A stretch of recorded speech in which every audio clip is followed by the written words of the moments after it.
Reverend Andriette, and this is Point of Power. And I'm offering this point of power during a time when all of us are aware of this adventure in faith. Now, we may not be calling it that, let's be clear. But I think when we describe our situation, our circumstance, all that's around us, what we're feeling, I think once we pull all that together, we would check off, this is indeed an adventure in faith. And I think you might also choose to join us in this time when we are expecting a miracle.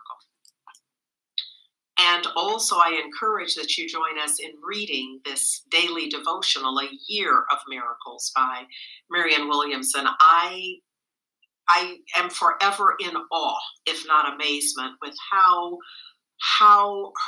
this book that she wrote many years ago overlaps day by day within a week.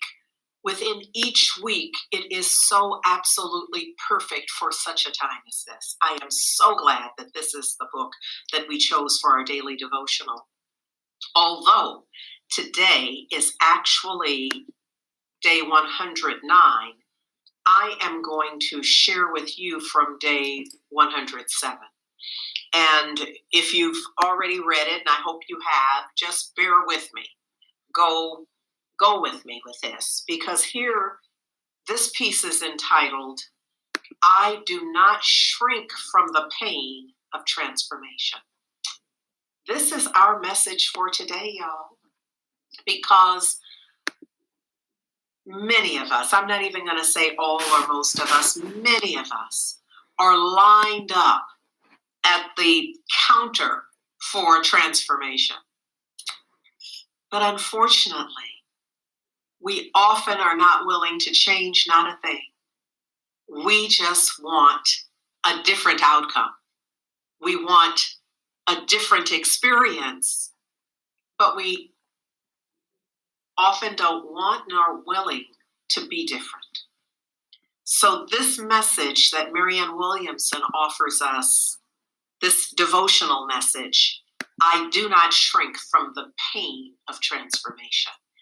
I think that's what keeps us from stepping right up and saying, yes, absolutely, I'm all in for transformation, is because we know it often includes some pain. Specifically, Marianne Williamson says, my ego would prefer I avoid my pain and not look too closely at the root of its cause.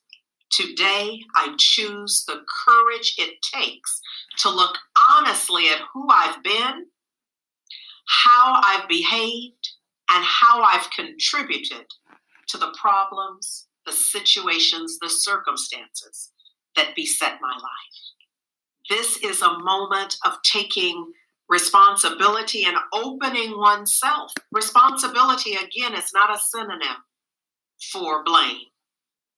It's simply owning that my life is my life and I'm the only one living it.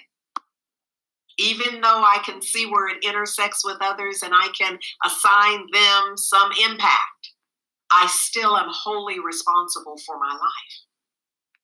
She reminds us that a moment of crisis can also be a moment of growth. I invite you to this point of power where I stand in a moment of crisis and I recognize it's a moment of growth. This crisis, this difficulty, this discomfort is also a calling to growth, to shift, to transformation, for me to know something different. And here's the thing, it's that simple. The moment I know something different, I actually am different. Just that knowing, can you follow? That the moment I go, oh my goodness, it's not necessarily that, it could be this. I am different. I have a new idea. My life is formed out of my thinking. When I have a new thought, it opens me to a new conduit in my life, a new conduit of living, a new opportunity for a way to be. She says a moment of crisis can be a moment of growth as the wounded self prepares to transform. What a point of power, that moment when I realize that I need no longer shrink from the pain that often accompanies transformation. That shift, that affirmation, that declaration is your point of power.